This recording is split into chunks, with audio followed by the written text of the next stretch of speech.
Assalamualaikum warahmatullahi wabarakatuh. Alhamdulillah.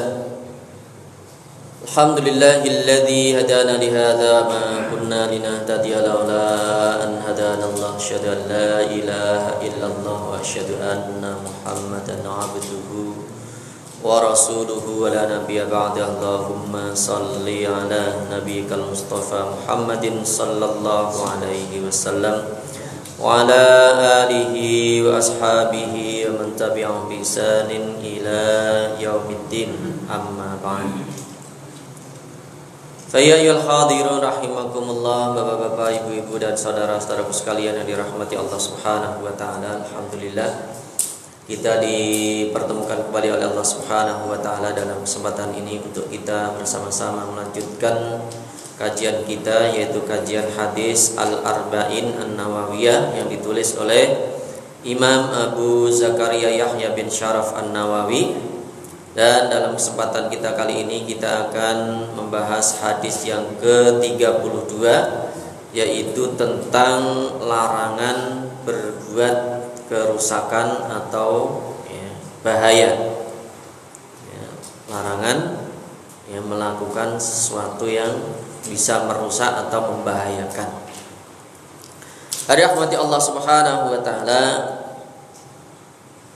Hadis ini diriwayatkan oleh Abi Sa'id radhiyallahu anhu anna an-nabiy sallallahu alaihi wasallam qala la darara wa la dirar.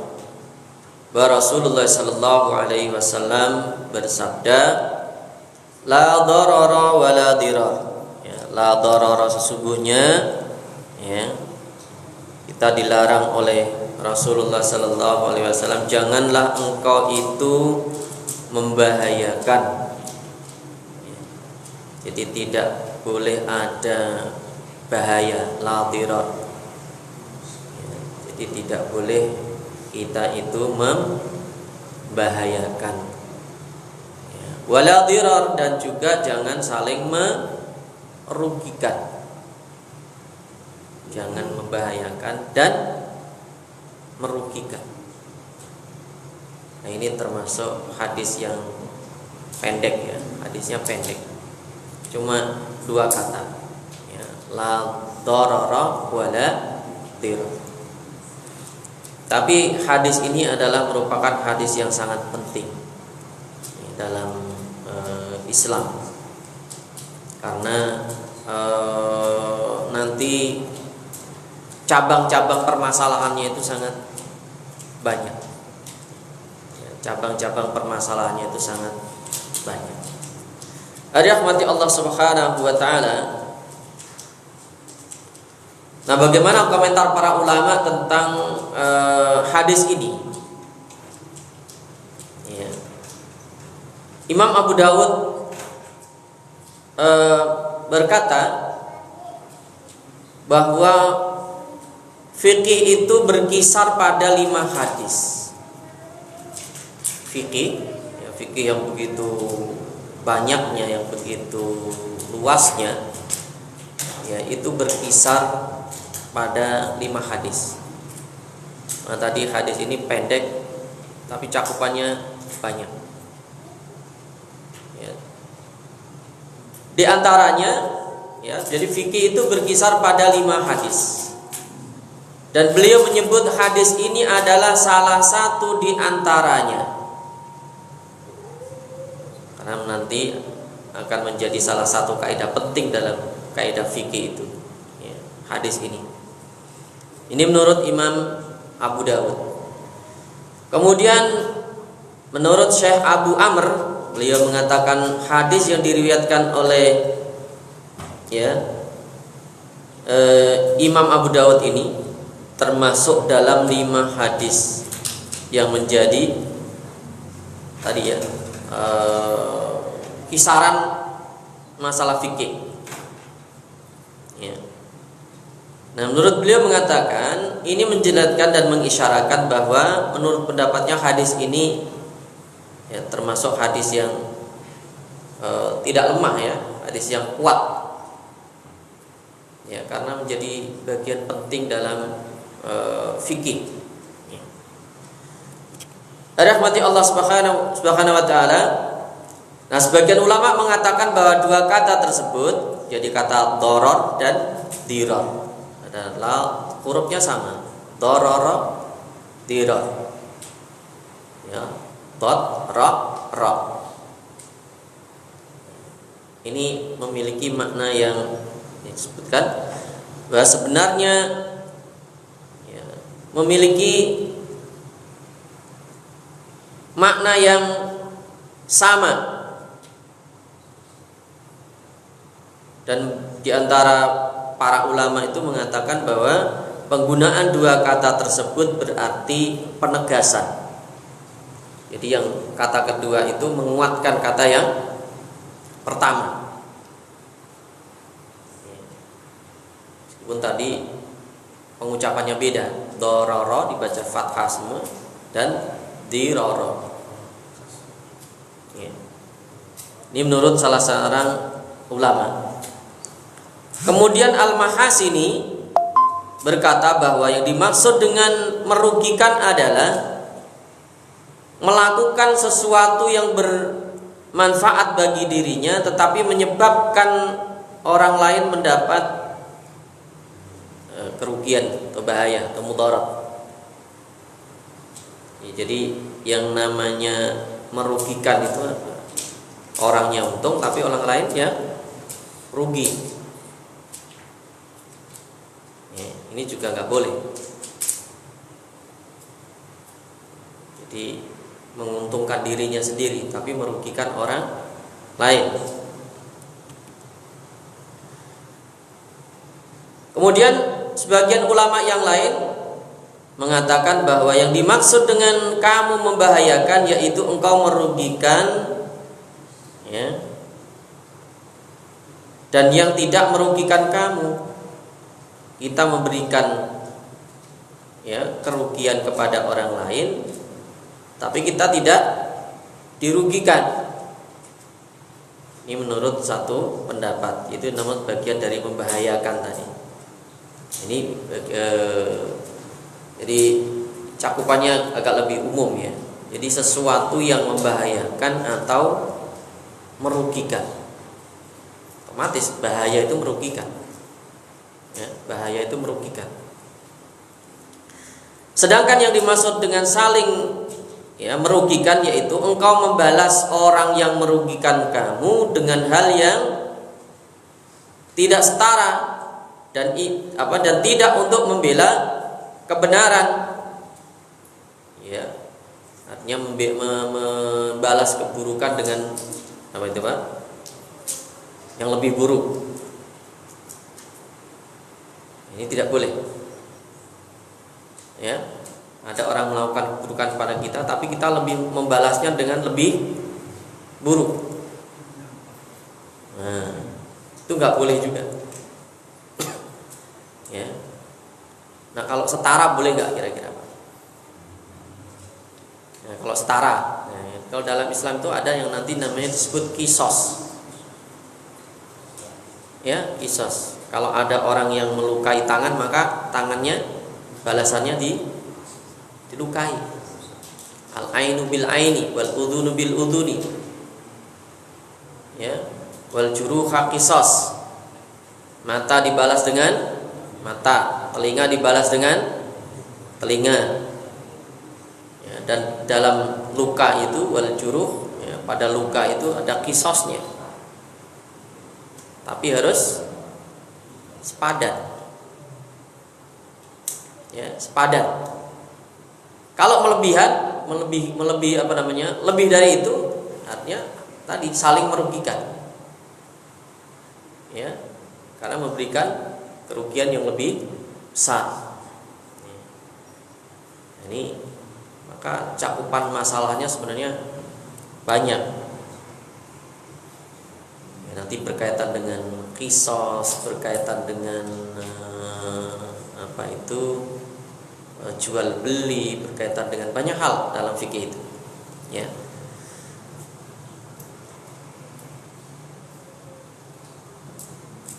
Nah, Hadis ini disamakan dengan perintah Rasulullah SAW, tunaikanlah amanah kepada orang yang memberi amanat kepadamu, dan janganlah kamu berkhianat kepada orang yang berkhianat kepadamu. Jadi kalau kita diberikan amanah, harus disampaikan kepada orang yang memberi amanah. Tapi kalau kita dikhianati, jangan kita mengkhianati.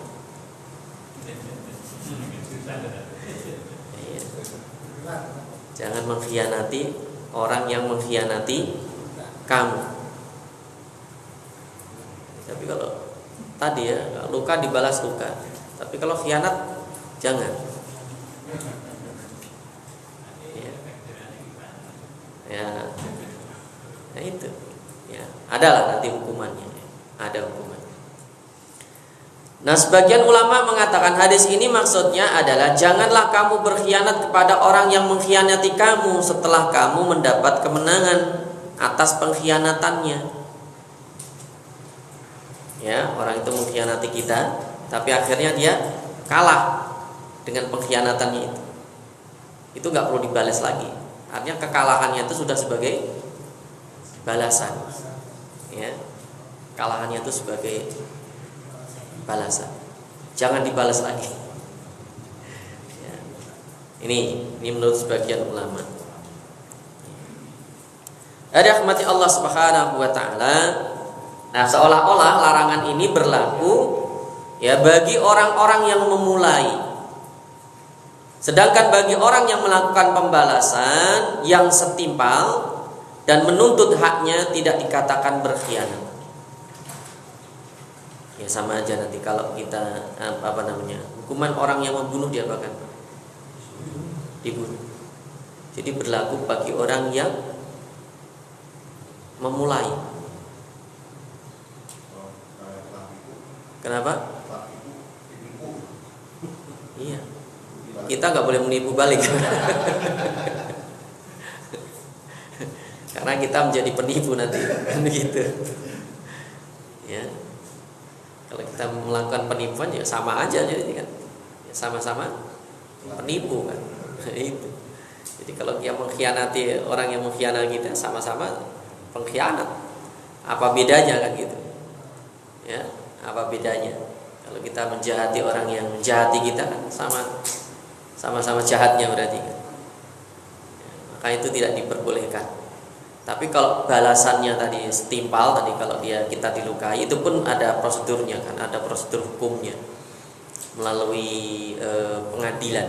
Kalau di negara Islam itu ya ada istilahnya tadi kisos. Yang melaksanakan kisos itu bukan orang yang dizolimi, tapi nanti hakim kan itu, hakim yang menentukan. Ya. Jadi kalau dia membunuh orang ya, yang membunuh bukan keluarga yang dibunuh, tapi nanti hakim, ya keluarganya tinggal menghadiri sidangnya gitu kan. Nah itu diputuskan hukum mati misalnya. Ya, itu yang melaksanakan nanti ya pemerintah ya, bukan kita, bukan main hakim sendiri. Jadi ada prosedurnya, ya, ada prosedurnya. Nah yang melakukan itu dia, maka nanti ada membahayakan tapi bil haq, dibenarkan. Jadi ada yang membahayakan tidak dibenarkan, ada yang membahayakan tapi dibenarkan.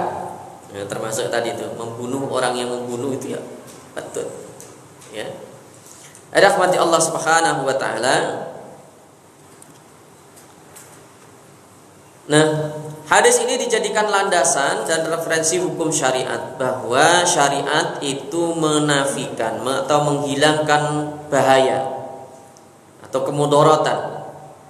Ya, atau sesuatu yang merugikan dan mengambil segala yang bermanfaat ya dan maslahat bagi manusia. Jadi Islam itu menghilangkan segala bentuk bahaya atau segala bentuk yang merugikan apapun itu. Ya, ini maka tadi bagian penting dalam hukum syariat itu. Jadi apapun yang membahayakan, ya, apapun bentuknya, itu hukumnya haram. Ya. Apapun yang membahayakan. Nah, kalau tadi kan contohkan buat tindakan orang. Ya, kalau kita misalnya mengkonsumsi sesuatu yang membahayakan, nggak boleh. Ya, berdasarkan ini, la dharara wa la dirar. Tidak boleh ada bahaya. Ya, ad-dhararu yuzal nanti. Jadi bahaya itu harus dihilangkan. Jadi tidak boleh ada bahaya. Jadi bahaya itu haram hukum. Ada rahmati Allah Subhanahu wa taala, begitu juga membahayakan orang lain. Ya. Membahayakan orang lain juga tidak boleh. Nah, contoh ini, kalau kita memakan atau mengkonsumsi sesuatu yang membahayakan untuk diri kita sendiri, boleh enggak? Enggak boleh. Termasuk misalnya racun, termasuk misalnya narkoba, apalagi rokok. Ya, rokok itu termasuk dilarang apa enggak kira? Nah, itu dilema Pak itu. Lah iya, dilema itu. Mau diharamkan bagaimana? Ya kan, kalau dibolehkan juga bagaimana? Ya, kalau diharamkan nanti pabrik rokok tutup. Ya, negara rugi juga gitu ya. Ya, petani tembakau rugi juga. Ya, perusahaan rokok juga rugi. Tapi itu membahayakan. Kalau nggak diharamkan itu membahayakan kan? Sampai ditulis ya, itu kan aneh kan? Kalau tulisannya itu apa Pak? Perhatian, rokok bukan lagi membahayakan Pak sekarang, membunuhmu. Kalau dulu kan perhatian, rokok itu membahayakan, menyebabkan macam-macam gitu ya. Ada ya yang mengerikan semua lah itu. Enggak ada yang. Nah, itu termasuk aslinya kalau itu memang betul mengakibatkan bahaya, ya haram. Ya. Kalau itu betul mengakibatkan bahaya, haram.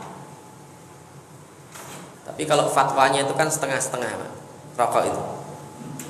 Iya. Enggak sepenuh hati lah. Karena yang memfatwakan itu merokok juga. Yang memfatwakan merokok juga. Jadi akhirnya hukumnya apa, Pak? Fatwanya merokok itu haram bagi anak-anak dan wanita. Tapi bapak-bapak enggak. Iya kan? Jadi bagi anak-anak, bagi ibu-ibu haram, tapi bagi bapak-bapak enggak. Nah, ini yang ya dilema tadi gitu. Ya banyaklah alasannya, tapi kalau itu berdasarkan dokter ya, keterangan dokter, itu kan dia mengatakan, dokter di mana-mana seluruh dunia itu kan sebenarnya seakan udah sepakat gitu ya. Ya ahlinya kesehatan kan dokter.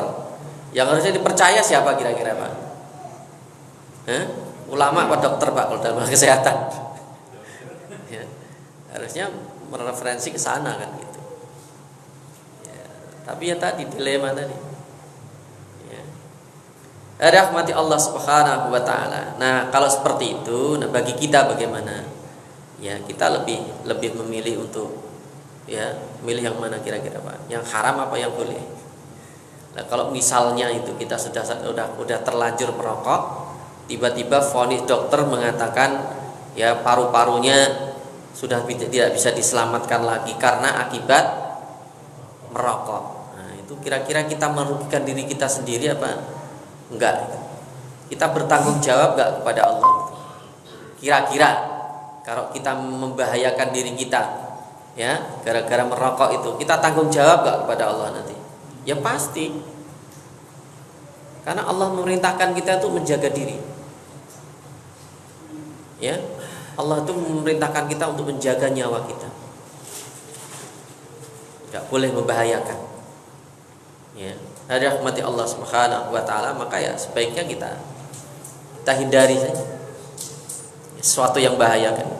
Karena badan kita itu kan amanah dari Allah. Ya, kalaupun rusaknya itu untuk kebaikan, nggak apa-apa kan? Kalau untuk kebaikan. Tapi kalau rusaknya itu ya untuk sesuatu yang tidak bermanfaat, nah ini tanggung jawabnya berat. Ya.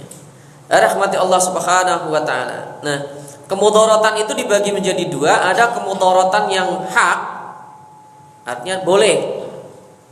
Ya. Ada membahayakan tapi boleh. Diperbolehkan, itu membahayakan, bahkan menghilangkan nyawa orang juga, tapi boleh karena bil haq. Contoh, hukum potong tangan bagi pencuri, ya itu boleh karena itu sesuai dengan aturan agama, yang membolehkan agama, bukan aturan kita. Memang aturannya bagi orang yang mencuri kalau sudah sampai nisabnya potong tangannya, itu kan membahayakan. Ya enggak? Ya. Tapi karena dia melanggar aturan, inilah pentingnya itu ya, syariat itu. Syariat itu kan mengatur untuk kebaikan manusia. Terutama menjaga lima hal itu. Menjaga agama, menjaga nyawa, menjaga keturunan, menjaga akal, menjaga harta. Kalau merusak dari salah satu dari 5 itu, hukumannya berat. Karena syariat itu dibuat oleh Allah untuk menjaga 5 itu. Ya, untuk menjaga 5 itu. Kalau itu dirusak, ya hukumannya berat. Tadi untuk menjaga harta, pencuri diapakan? Potong tangannya. Ya. Maka ketentuannya seperti itu. Karena harta itu bagian dari agama kan. Ya, bagian dari syariat tadi, hifdzul mal. Ya, menjaga harta. Bahkan orang yang mati gara-gara membela hartanya termasuk mati syahid. Ya, maka orang yang mencuri itu hukumannya berat, potong tangan. Rahmati Allah Subhanahu wa taala, rajam. Ya, hukuman rajam bagi orang yang melakukan zina, namanya zina muhsan. Orang yang sudah menikah, ya, dia punya suami, ya kalau perempuan punya suami, kalau laki-laki sudah punya istri, tapi dia berzina. Nah itu hukumannya dia dirajam sampai mati, dilemparin batu sampai mati. Itu kan membahayakan, tapi itu dibetulkan, ya dibetulkan, ya bil haq, ya karena itu hukuman. Rahmati Allah Subhanahu wa taala, menghukum mati orang yang membunuh. Menghukum mati orang yang membunuh. Itu boleh. Kenapa?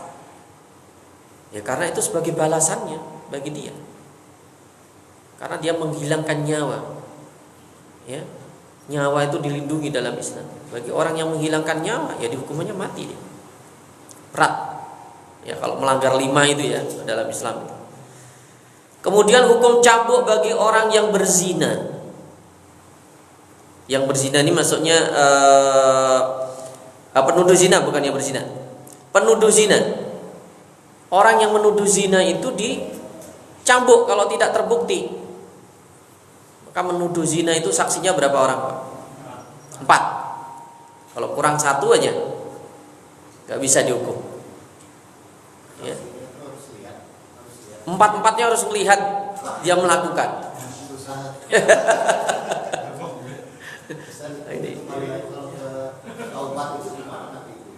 Yang mana Pak?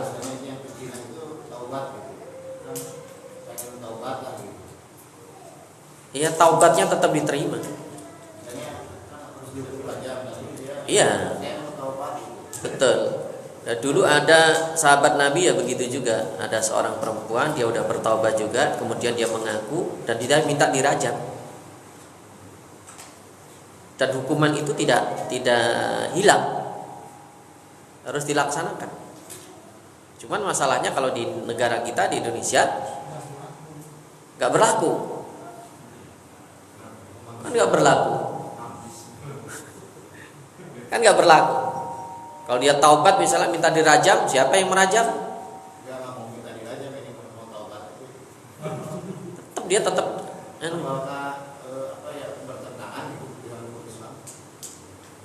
ya taubat kan memang kita diperintahkan, tapi hukuman kan tetap harus ditegakkan. Iya.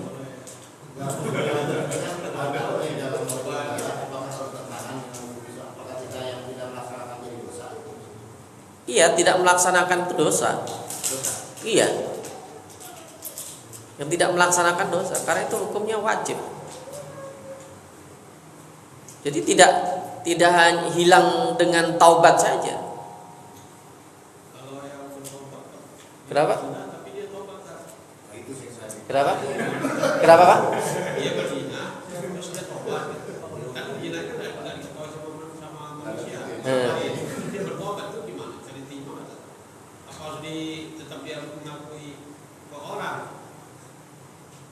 Ya kalau dia masalahnya kan itu, kalau dia pun mengaku, itu siapa yang melakukan hukumannya? Taubat tetap, Pak. Semua dosa itu harus taubat. Semua dosa itu harus bertaubat. Ya. Kalau tidak dilaksanakan di dunia, ya Allah alam nanti apakah nanti Allah membebaskannya nanti kita di akhirat ataukah tidak? Karena itu termasuk dosa besar. Ya, ciri dosa besar itu adalah kalau dia diancam dengan hukuman di dunia dan atau siksa nanti di akhirat. Sementara tadi dia melakukan zina, di dunia tidak dilakukan itu hukum. Ya, misalnya kita di lingkungan kita ada yang kumpul-kumpul misalnya. Terus gimana kalau kita sebagai warga yang tidak notabene Islam semua tidak melaksanakan itu? Iya, karena begini, ketika hukuman itu tidak dilaksanakan, nanti akan berpengaruh kepada yang lain. Karena tujuan Islam itu kan menghentikan kejahatan itu. Jadi kalau ada orang yang membunuh, kemudian dia dihukum mati, orang yang membunuh pikir-pikir dia, Pak. Iya kan? Dia pikir-pikir, saya mati. Kan begitu. Kalau dia melakukan zina kemudian dirajam, dia pikir-pikir juga. Tapi kalau dia membunuh tidak dibunuh, nanti yang lain nggak apa-apa, paling dipenjara saja. Orang berzina tidak dihukum, ya begitu juga kan, akan berpengaruh kepada yang lain. Jadi sebenarnya hukuman dalam Islam itu menghentikan kejahatan itu tujuannya. Ya. Tujuannya seperti itu. Maka kalau masalah dosa tadi ya, kalau dia bertobat wajib bertaubat itu. Masalah Allah nanti membebaskan dan tidaknya itu Allah yang tahu.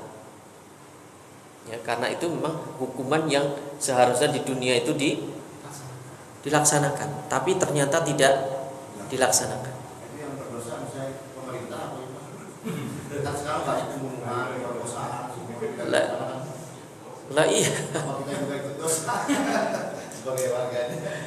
Jadi lima maqasid syariah itu kan tidak ada yang diterapkan masalahnya, Pak. Tidak ada yang diterapkan. Kalau ada orang yang murtad harusnya hukumannya apa, Pak? Mati kan? Di Indonesia orang murtad biasa aja. Ya kan? Di negara-negara lain juga begitu. Kalau ada orang yang tadi berzina, juga kalau di Indonesia malah dinikahkan kalau dia belum nikah. Kan itu jadi masalah sebenarnya. Itu masuknya keturunan ya Pak Ustaz ya. Maksudnya yang lima itu bagian dari yang tidak menjaga keturunan itu Pak Ustaz. Iya. Padahal syariat itu dibuat oleh Allah untuk menjaga kebaikan manusia dalam kehidupan dunia akhirat.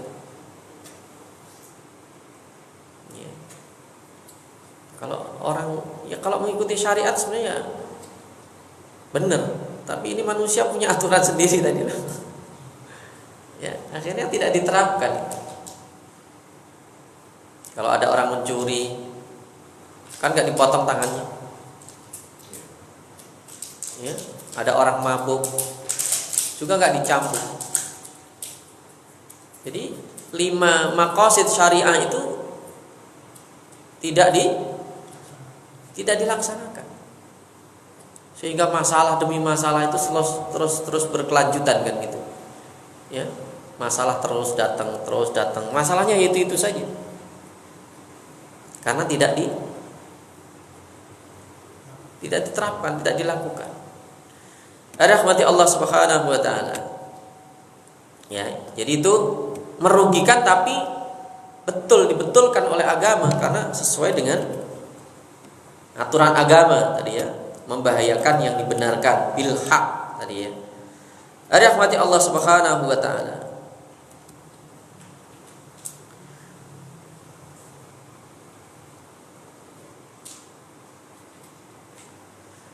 Nah, contoh lain misalnya, kalau ada orang yang hutang, dia nggak mau bayar hutang, duitnya, hutangnya ya sampai ratusan juta lah ya, hingga kalau mau diikhlaskan itu berat, lah ya kan Pak? Dia punya aset, punya rumah, punya mobil. Ya. Itu boleh nggak dipaksa? Boleh dipaksa. Bagi dia rugi kan dipaksa. Tapi kan dia untuk menjaga hak orang lain itu yang tidak ditunaikan. Ya, itu boleh. Karena dia nggak mau bayar hutang. Padahal dia punya hutang, dia punya aset. Itu boleh. Itu artinya merugikan orang lain tapi bil hak. Ya, karena hak. Jadi menjual sesuatu untuk membayar hutang. Termasuk menyita aset orang yang bangkrut. Kalau ada perusahaan bangkrut, itu kan ya, perusahaan itu kan ada pemegang sahamnya biasanya ya. Usahanya bangkrut, ya asetnya disita kan, itu rugi dia, tapi untuk menjaga agar orang lain tidak dirugikan, ya. Ini termasuk tadi ya, sesuatu yang merugikan atau membahayakan, tapi diperbolehkan. Boleh Pak, boleh, ya. Iya, tadi termasuk hukuman mati itu boleh nggak kalau keluarganya itu membebaskan dia? Boleh. Nanti ada pilihan. Jadi kalau zina siapa Pak jadi?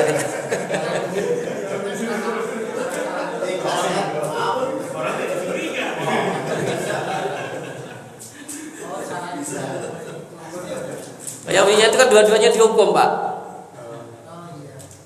Ya kan? Orang berzina itu dua-duanya dihukum. Orang tuanya yang ikhlas.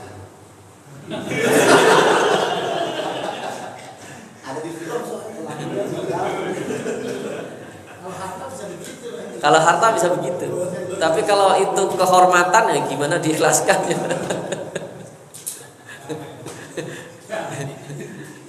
Yang hilang tuh kehormatannya. Bagaimana mengembalikan kehormatannya? Udah kok nggak apa-apa, udah dimaafkan. Lo nggak bisa. Yang hilang tuh kemuliaan dia, kehormatan nih, kehormatan manusia itu. Kehormatan manusia itu pada keturunannya. Itu aib selamanya Pak. Aib orang tua nggak bisa diganti, ya. Nggak bisa diganti loh. Bahkan walaupun dinikahkan dan orang lain tidak tahu, tetap itu. Karena dosanya itu kan keturunan anak zina itu kan hukumnya bukan hanya hukumnya nanti anaknya itu saja, bukan statusnya secara agama itu bukan anaknya. Walaupun belum nikah. Kenapa? Belum nikah anaknya. Jadi kalau ada orang zina, sama-sama belum nikah, zina. dinikahkan. Dari hasil zina itu lahirlah anak perempuan. Ya kan? Akhirnya anak perempuan. Bapak biologisnya itu tidak bisa menikahkan dia nanti ketika nikah.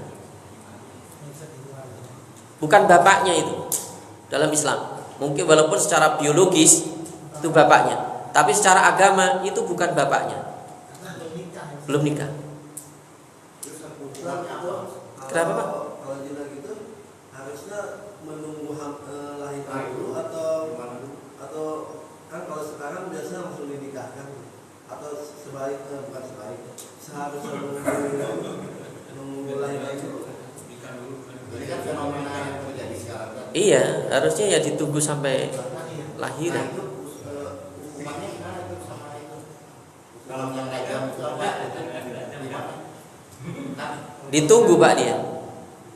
Kalau dia belum menikah kan hukumannya dicambuk dia. Dicambuk dan diasingkan. Dulu ada sahabat Nabi itu perempuan, ada perempuan yang dia sudah menikah, kemudian dia berzina. Dari hasil zina itu sampai dia punya anak. Oleh Nabi ditunggu sampai dia melahirkan. Ya, setelah mau dirajam, setelah melahirkan dia menghadap Nabi, "Saya sudah siap dirajam ya Nabi. Tunggu sampai kamu selesai menyusui anakmu." Ya, karena anaknya punya hak untuk disusui. Ya, baru setelah dia menyusui anaknya, ya berarti berapa tahun, Pak? 2 tahun kan? Ya, karena hak anaknya punya hak.